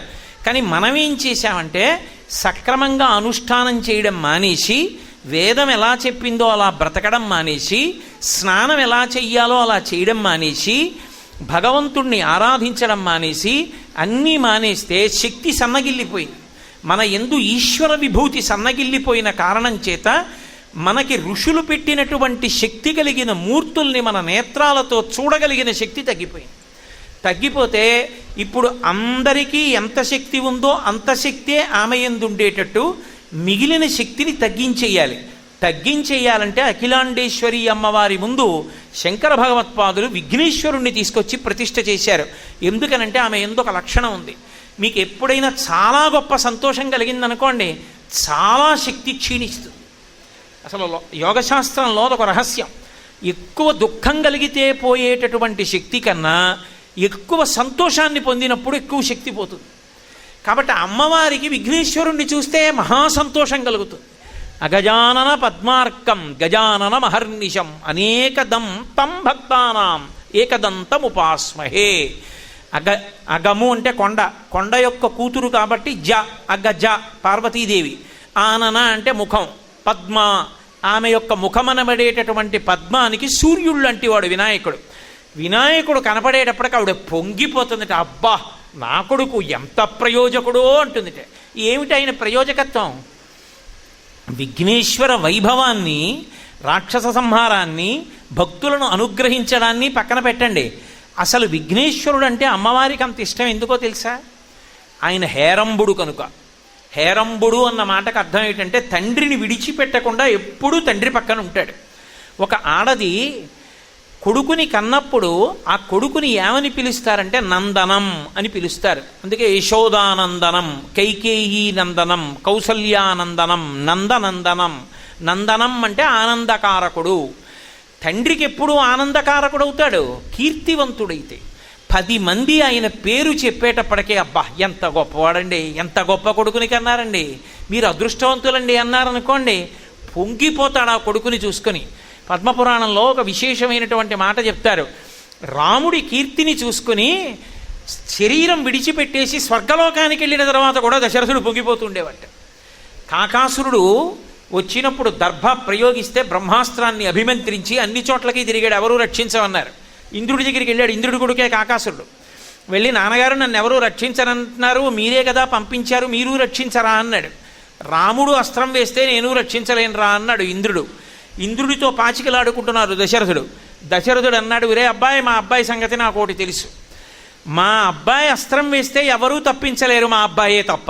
మా అబ్బాయికి ఓ వ్రతం ఉంది, వాడి దగ్గరికి వెళ్ళి శరణాగతి చేస్తే రక్షిస్తాడు, వెళ్ళి పడిపో, నోటితో మాట కూడా అక్కర్లేదన్నాడు. అందుకే రామాయణంలో శ్లోకంలో ఒక గాంభీర్యమైన విషయం ఉంది. స రామాయ నమస్కృత్య రాజ్ఞే దశరథాయ చ అన్నారు మహర్షి. ఆఖరణ రక్షించినప్పుడు రాముడికి నమస్కరించి దశరథుడికి కూడా నమస్కరించింది ఆ కాకి అన్నారు. రాముడు రక్షిస్తే దశరథుడికి ఎందుకు అంటే అసలు తారకం చెప్పినవాడు స్వర్గలోకంలో, దశరథుడు చెప్పాడు వెళ్ళి పడిపోతే రక్షిస్తాడు రా అని. కాబట్టి కొడుకు యొక్క వైభవాన్ని చూసి తండ్రి శరీరం పడిపోయాక కూడా సంతోషిస్తాడు, ఇంత కీర్తివంతుడిని కన్నాను నేనని. తల్లి ఎప్పుడు సంతోషిస్తుంది? కొడుకుని కని సంతోషిస్తుంది. ఎందుకంటే మా ఆయన పుత్ర సంతానాన్ని పొంది పితృరుణాన్ని పోగొట్టుకోవడానికి నన్ను ధర్మపత్నిగా స్వీకరించారు. అమ్మయ్య, నన్ను ధర్మపత్నిగా స్వీకరించినందుకు ఆయనకి కుమారుణ్ణి చేతిలో పెట్టానని పొంగిపోతుంది కొడుకుని చూసుకోగానే. అందుకని నందనం, ఆనందకారకుడు. పెద్దవాడయ్యాక ఎప్పుడు ఆనందం? ఆ కడుపున పుట్టినటువంటి పిల్లవాడు ఎప్పుడూ తండ్రి దగ్గరుండి తండ్రి యొక్క యోగక్షేమాలు చూస్తూ తండ్రి పట్ల భక్తి గౌరవాలతో ప్రవర్తిస్తుంటే ఇంత మంచి కొడుకుని కన్నాను, మా ఆయన్ని ఎంత జాగ్రత్తగా చూస్తాడో, తండ్రి అంటే వాడికి ఎంత ప్రేమో అని మురిసిపోతుంది అమ్మ. ఆ విఘ్నేశ్వరుడికి హేరంబుడని పేరు. సుబ్రహ్మణ్యుడికి అప్పుడప్పుడు కోపం వస్తూ ఉంటుంది, వెళ్ళిపోతుంటాడు, దూరంగా కొండకి కూర్చుంటూ ఉంటాడు. తీసుకొచ్చారు, అలా స్కంద పురాణంలోనే ఉంది. శ్రీశైలం కొండ మీదకి అలాగే వెళ్ళాడు ఒకసారి. విఘ్నేశ్వరుడు అలా వెళ్ళాడు, ఎప్పుడూ నాన్నగారి దగ్గరే ఉంటాడు. ఎప్పుడూ నాన్నగారి దగ్గర ఉండి నాన్నగారినే చూరగొంటూ ఉంటాడు. మీకు అసలు పౌరాణికమైనటువంటి చిత్రాలు చూస్తే మీకు విశేషం కనపడుతుంది. అసలు పరమేశ్వరుడి యొక్క తొడ మీద ఎవరు కూర్చుంటారంటే సుబ్రహ్మణ్యుడు కూర్చుంటూ ఉంటాడు, అమ్మవారి తొడ మీద విఘ్నేశ్వరుడు కూర్చుంటూ ఉంటాడు. ఎందుకని అంటే ఆవిడికి అంత ప్రేమ.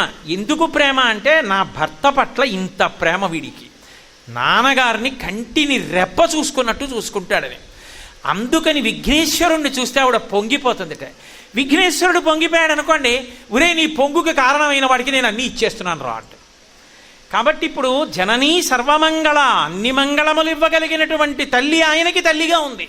ఇప్పుడు విఘ్నేశ్వరుడి యొక్క పాదముల మీద ఓ గరికె తీసుకెళ్ళి పెట్టారనుకోండి, అంతే పరవశించిపోతుంది ఆవిడ. అబ్బబ్బబ్బబ్బబ్బా మా ఆయన్ని పొగిడారు రా అంటుంది, మా అబ్బాయిని పొగిడారు ఎవరో అంటుంది. అది అమ్మవారి అనుగ్రహం పొందడానికి చాలా సులువైనటువంటి మార్గం కాదు. అసలు చిత్రమైనటువంటి లక్షణం ఎక్కడుందంటే, అమ్మ ఏ పనులు చేస్తూ ఉంటుందో విఘ్నేశ్వరుడు అవే పనులు చేస్తూ ఉంటాడు చాలా మటుకు. ఆ తత్వాన్ని పసిగట్టడం, ఆ తత్వాన్ని అందుకోవడం అందరికీ సాధ్యమయ్యే పని కాదు. అందుకే మీరు గణపతి స్వరూపాల్ని విచారణ చేస్తే శక్తి గణపతి అని ఒక గణపతి. ఇప్పటికీ మీరు శృంగేరి దర్శనానికి వెడితే శృంగేరిలో చూడవలసినటువంటి గణపతులు నలుగురు ఉంటారు. నలుగురు గణపతుల్ని దర్శనం చేయాలి. ఒకరు తోరణ గణపతి, ఒకరు రత్నగర్భ గణపతి, ఒకరు విద్యా గణపతి, ఒకరు శక్తి గణపతి. శక్తి గణపతికి మీద ఇలా పాము పెట్టినట్టు కూడా ఉంటుంది. ఆ శక్తి గణపతి సాక్షాత్ అమ్మవారి స్వరూపం అయి ఉంటాడు, అంత ప్రధానమైనటువంటి పోలికలతో ఉంటాడు. విద్యా గణపతి దర్శనం చేస్తే అఖిల విద్యలను ఇవ్వగలిగినటువంటి వాడై ఉంటాడు. అందుకే వందనమేకదంత శుభవందనమో విఘ్నేశ్వర అని ఆ ఏకదంతం ఉన్నవాడికి అనేకమైనటువంటి నమస్కారాలు చేస్తుంటారు. విద్యా గణపతి అయి అనుగ్రహిస్తాడు. ఒకానొకప్పుడు శృంగేరి పీఠం మీదకి అక్కడ ఉన్నటువంటి ఐశ్వర్యాన్ని కొల్లగొట్టడం కోసమని శత్రువులు వచ్చేస్తున్నారని కబురొచ్చింది పీఠాధిపతికి. కాషాయం కట్టుకున్నవాడిని నేనేం చేస్తానయ్యా, ఎవరో వచ్చి అన్నీ ఎత్తుకుపోతానంటే అన్నారు. అయ్యా మీరు పరమశక్తివంతులు, మీ సంకల్పం చాలు. పీఠాధిపత్యం వహించడం, కాషాయం కట్టుకోవడం అంటే ఈ దేశంలో అంత గొప్ప విషయం. కాబట్టి మీ సంకల్పం చాలు, ఎందుకు రక్షించలేరు, మీరు రక్షించగలరన్నారు. పీఠాధిపతులు సత్యదండం పట్టుకుని శృంగేరి పీఠం బయటికి వచ్చి గడప దగ్గరికి వెళ్ళి ఇలా ఇలా ఇలా అన్నారు. ఆయన వేలుతో ఇలా అంటే గడప మీదకి గణపతి వచ్చారు, తోరణ గణపతి అని. తోరణము అంటే పై కమ్మి గడపకి. అది దాటి ఇక లోపలికి ఎవ్వరూ రాలేకపోయారు శత్రు సైనికులు. అది దాటితే నెత్తురు కక్కేయడమే, ఆ బయటే ఉండిపోయారు. అందుకే ఇప్పటికీ శృంగేరి వెడితే మొట్టమొదట తోరణ గణపతి దగ్గరికి వెళ్ళి దర్శనం చేసి లోపలికి ఎడతారు.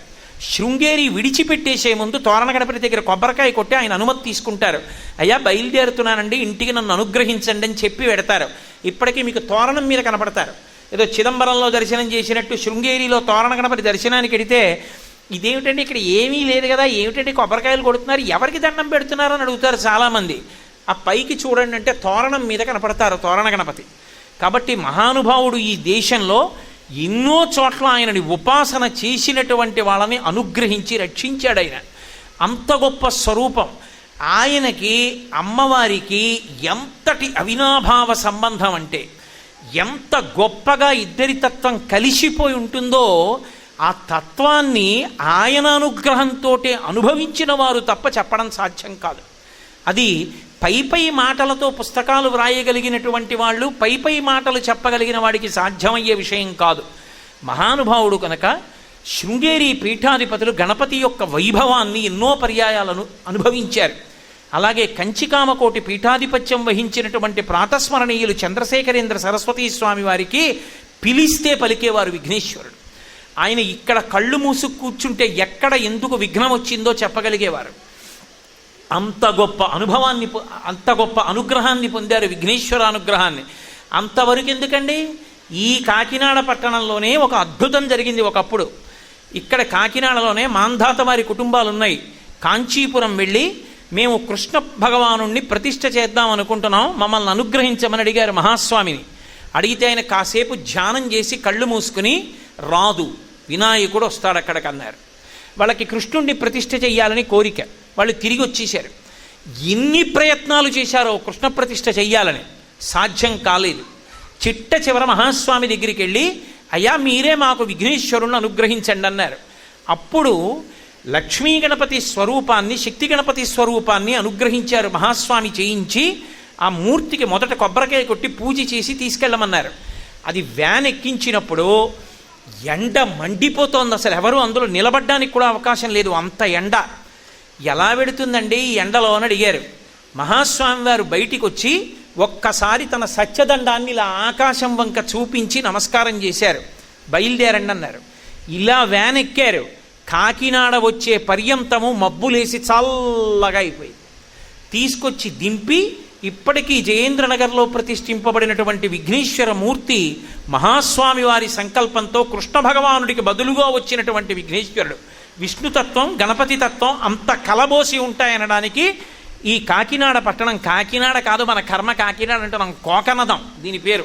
కోకనదం అంటే ఎక్కడ చూసినా చెరువులలో ఎర్ర కలువలతో ఉన్న క్షేత్రం కాబట్టి కోకనదము అని పేరు. ఎవడో వచ్చింది కెనడాలా ఉంది అని కెనడా అన్నాడు. అది కాస్త COA రైల్వే ఎబ్రివేషన్ అయింది. ఆ తర్వాత కెనడా కూడా పోయి కాకినాడ, మన కర్మ కొద్దీ ఆ పేరు వచ్చింది తప్ప అసలు పేరు కోకనదము. అంత గొప్ప క్షేత్రం, ఎర్ర కలువలతో లక్ష్మీ కటాక్షంతో వెల్లివిరిసినటువంటి భూమి ఈ భూమి. అంత గొప్ప తత్వం ఉన్నవాడు కాబట్టి మహాపురుషులైనటువంటి వారు మాత్రమే అనుభవించగలిగారు విఘ్నేశ్వర తత్వాన్ని. నేను మీతో ఎందుకు ఈ మాట మనవి చేస్తున్నానంటే, ముత్తుస్వామి దీక్షితర్ వారి గురించి నేను నిన్ననే మీతో మనవి చేసి ఉన్నాను. వాతాపి గణపతిం భజే అని ఓ కీర్తన చేశారు. వారు ఎన్నో కీర్తనలు చేశారు మహాగణపతి స్వరూపం మీద. వారికి కొన్ని కీర్తనలు చేస్తున్నప్పుడు విఘ్నేశ్వరుడు ఎదురు నిలబడ్డాడు అని కూడా చెప్తారు. అందులో వాతాపి గణపతిం భజే అన్న కీర్తనలో చివరికి వెడుతుండగా ఆయన ఓ మాట అంటారు, నిజవామకర విధృతేక్షుదండం అని. కరాంబుజ పాశ బీజాపూరం కలుష విదూరం భూతాకారం హరాది గురుగుహ తోషిత బింబం హంసధ్వని భూషిత హేరంబం అంటారు. అది సాహిత్యం తప్పుగా మాట్లాడకూడదు. సాహిత్యం దీక్షితుల వారు ఎలా ఇచ్చారో అలా చెప్పాలి. నిజవామకర విధృతేక్షుదండం, అమ్మవారు పట్టుకుంటుంది చెరుకు విల్లు. మళ్ళీ ఆ చెరుకు విల్లు పట్టుకునేవాడెవరు అంటే విఘ్నేశ్వరుడు పట్టుకుంటాడు. అసలు విఘ్నేశ్వరుడు చెరుకు విల్లు పట్టుకున్నటువంటి మూర్తి మీకు ఎక్కడా కనపడదు. కానీ చెరుకు విల్లు పట్టుకుని ముత్తుస్వామి దీక్షితర్ వారిని అనుగ్రహించాడు. ఎక్కడ? వాతాపి గణపతి తిరువారూరులో ముత్తుస్వామి దీక్షితరికి దర్శనమిస్తే వచ్చిన కీర్తన అంత గొప్ప గణపతి తత్వాన్ని చెప్పింది. అసలు దీక్షితర్ వారి కీర్తనల మీద అందులో ఉండేటటువంటి పటుత్వం ఆలోచిస్తుంటే అసలు ఎన్ని రహస్యాలు ఉంటాయో ఆయన కీర్తనల్లో, అంత గొప్ప కీర్తనలు. కాబట్టి నిజవామకర విధృతేక్షుదండం, ఇక్షుదండం అంటే చెరుకు విల్లు. చెరుకు విల్లు అమ్మవారు పట్టుకుంటుంది, చెరుకు విల్లు విఘ్నేశ్వరుడు పట్టుకుంటాడు. ఎందుకు పట్టుకుంటాడో తెలుసా? అది స్థానాలు మారితే దాని యొక్క శక్తిని మార్చేసుకుంటుంది చెరుకు విల్లు. చెరుకు విల్లు మొట్టమొదట పట్టుకున్నవాడెవరు అంటే మన్మధుడు పట్టుకున్నాడు. మన్మధుడి చేతిలో చెరుకు విల్లు ఉన్నంతసేపు, పుష్పబాణాలు పడినంతసేపు ఆ విల్లులోంచి జీవులందరూ కూడా లౌకికమైనటువంటి కామం వైపుకి తిరుగుతూ ఉంటారు. అంటే అది ఎలా ఉంటుంది అంటే, ఎప్పుడు భౌతికమైనటువంటి సుఖాలను అపేక్షిస్తూ కంటి చేత, ముక్కు చేత, నాలుక చేత, చర్మము చేత, ఈ ఇంద్రియములు, జ్ఞానేంద్రియములన్నిటి చేత కూడా కేవలము భోగములను అనుభవించాలనే కోరిక ఉంటుంది. ఒక్కసారి మన్మధుడి చేతిలో ఉన్న చెరుకు విల్లు అమ్మవారి చేతిలోకి వెళ్ళి అమ్మవారి చేతిలో ఉన్న చెరుకు విల్లు చూస్తే ఈ బాణములు పడడం ఆగిపోయి ఈ పంచేంద్రియములు భగవంతుని వైపుకి తిరిగిపోతాయి. ఈ తిరిగిపోయే ప్రక్రియని పాశంతో కట్టడం అంటారు. పాశము అన్న మాట ఎక్కడొచ్చినా చాలా పెద్దదాన్ని కట్టారు అని గుర్తు. చూడండి, చాలా పెద్దది ఏదైనా ఉందనుకోండి, ఏనుగంతండి అంటారు, ఏనుగంత పెద్దదండి అంటారు. పాశముల చేత కట్టబడే వాటిలో ఏనుగు ఒకటి. కాలికి పాశం వేసి కడతారు, గొలుసేసి కడతారు ఏనుగుని. కానీ అమ్మవారి చేతిలో ఉన్నటువంటి బాణం కానీ పడిందా, చెరుకు విల్లులోంచి పుష్పబాణం వచ్చి పడిందా? మన్మథ బాణం పడినప్పుడు లోకం వెంట తిరిగినవాడు అమ్మవారి చేతిలో బాణం పడేటప్పటికి మారిపోతుంది ప్రకృతి. మారిపోయి కన్ను భగవంతుణ్ణి చూడాలని కోరుకుంటుంది, అందరి యందు భగవంతుణ్ణి చూస్తుంది. మీరు బాహ్యంలో చేసేటటువంటి వాటి వలన ఉద్ధరణ ఉంటుందని శాస్త్రాలు చెప్పలేదు. లోపల పెరగడానికి బయట పూజ చేస్తారు. లోపల పెరగకుండా బయట పూజ ఎంత చేసినా ఆత్మోద్ధరణ ఉండదు. చూడడం అన్ని కళ్ళు చూస్తాయి, చూడడం దాని ధర్మం, కంటికి చూడడం తప్పు కాదు, మనసు ఎలా చూస్తోందన్నది ప్రధానం. ఒక గొప్ప వస్తువు ఒకటి కనపడింది అనుకోండి, అంతవరకు ఎందుకు?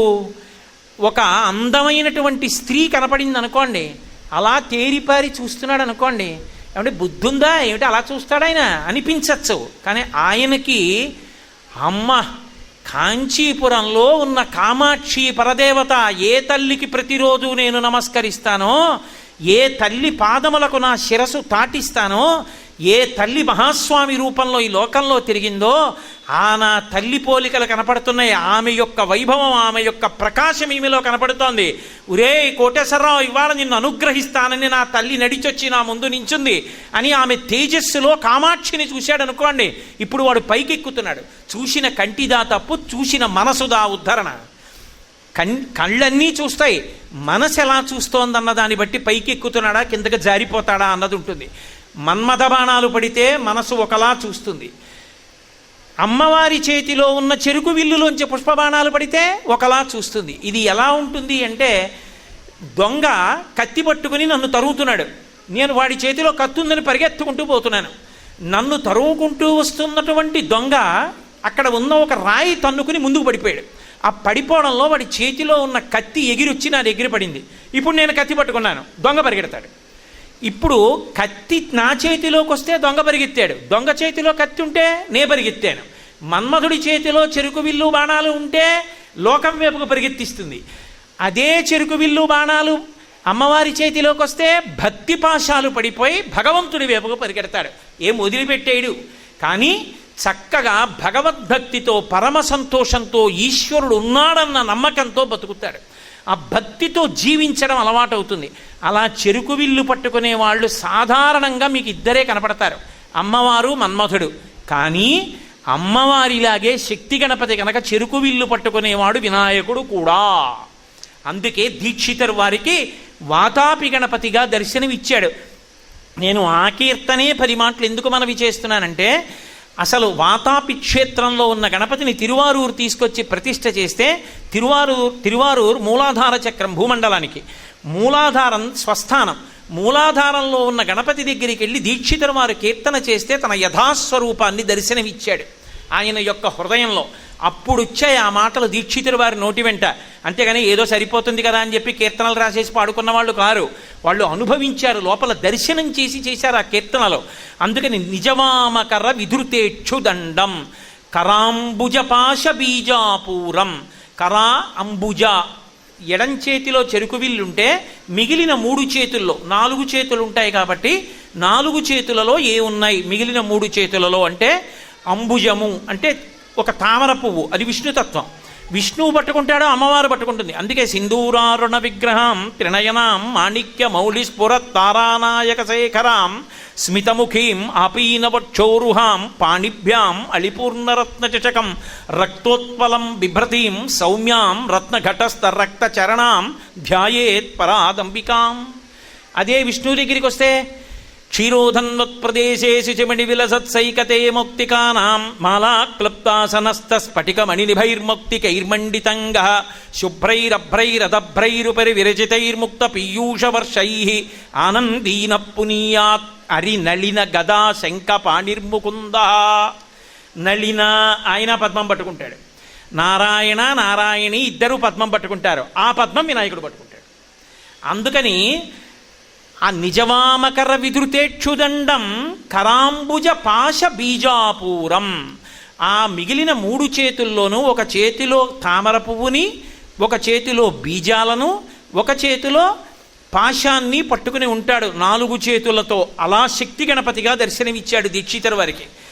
బీజాపూరం కలుష విదూరం, ఆయన పరబ్రహ్మతత్వమై ఏమి చెయ్యగలడో ఆయనకి నమస్కరించిన వారి పాపములను తీసేస్తాడు.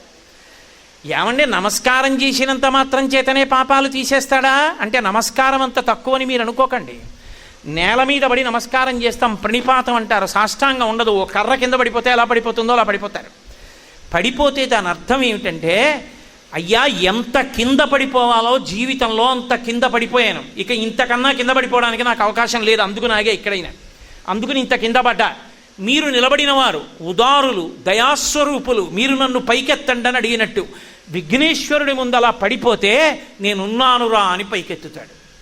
ఆ పైకెత్తడమే పాపాలు పోగొట్టడం, భక్తి పాశాలు వేసి దగ్గరికి లాక్కుంటాడు. కాబట్టి అంతటి దయ కలిగినటువంటి వాడని దీక్షితులు వారు కీర్తన చేశారు.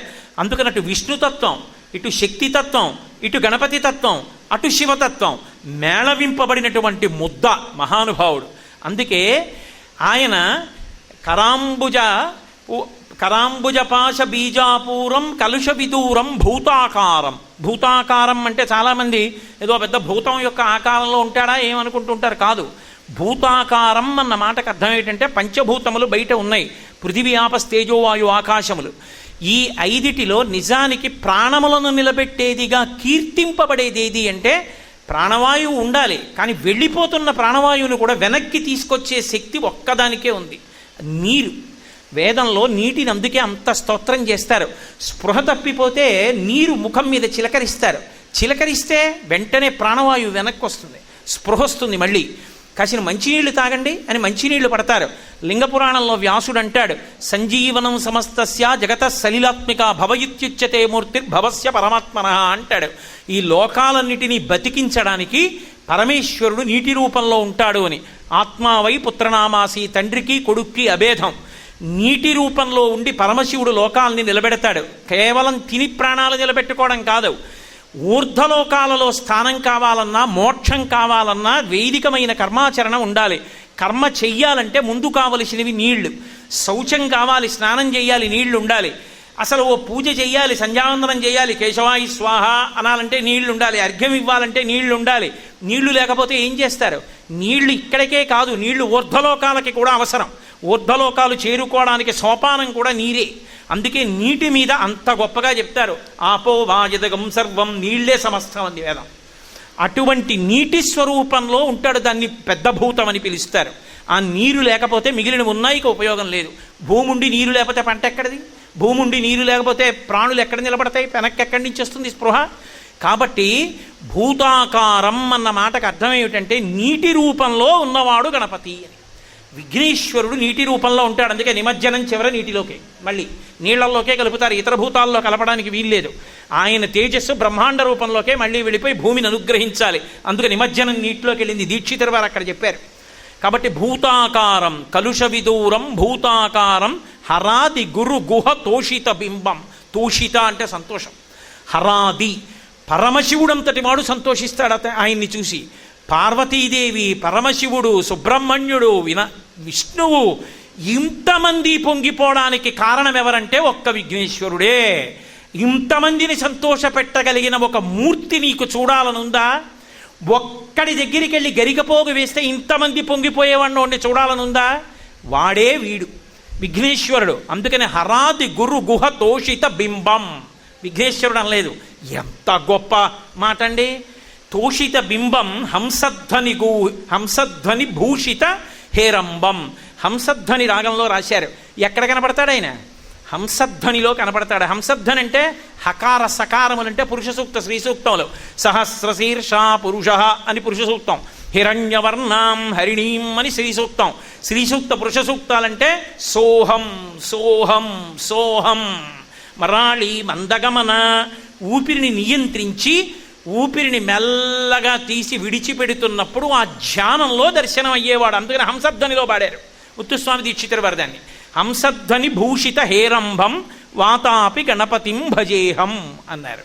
అటువంటి తత్వం ఉన్నవాడు. కాబట్టి జననీ సర్వమంగళ, రేపు ఈశ్వరుడు అనుగ్రహిస్తే ఈ శ్లోకం పూర్తి చేస్తాను. ఎందుకంటే నా వెనక వేరే కార్యక్రమం ఉంది కాబట్టి శ్లోకం పూర్తి చేయలేకపోయాను. ఇవాళ ఆనందంలో చేద్దాం అనుకున్నాను కానీ అవలేదు. కాబట్టి ఇవాళ నేను ఏం చెయ్యగలిగాను అంటే కేవలంగా శ్రీకాంతో మాతులోయస్య జననీ సర్వమంగళ పూర్తి చేయలేదు. రేపు ఆ శ్లోకాన్ని తప్పకుండా పూర్తి చేస్తాను. మళ్ళీ రేపు సాయంకాలం 6:30 కలుసుకుందాం. స్వస్తి.